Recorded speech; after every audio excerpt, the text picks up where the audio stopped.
we are going to look at trigonometric functions today. Trigonometric functions, f of x is going to be equal to a trig ratio.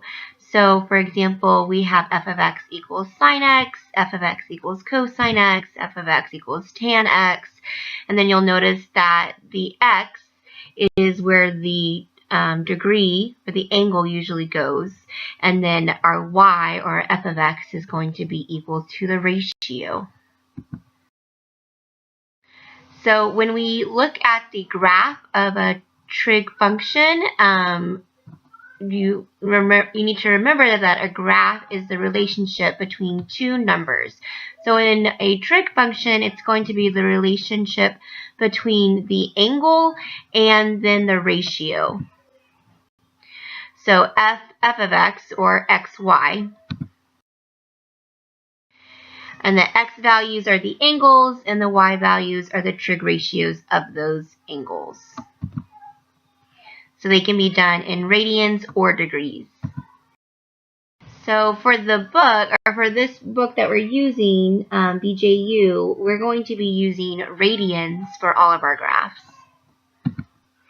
So in order to make a graph of a trig function, you're going to start with making a table. And you're going to make a table with all the special angles from 0 to 2 pi. Remember, we're using radians, but you can easily convert those radians to degrees. And so you would make a table with all your special angles from 0 to 360.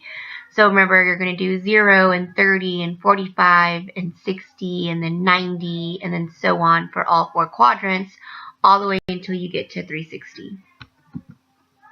And then you're going to start seeing some patterns. So for the sine function, your domain is all real numbers, and then your range is going to be between -1 and 1. The domain is all real numbers, and then the range is also -1 to 1. Odd multiples of pi over 2,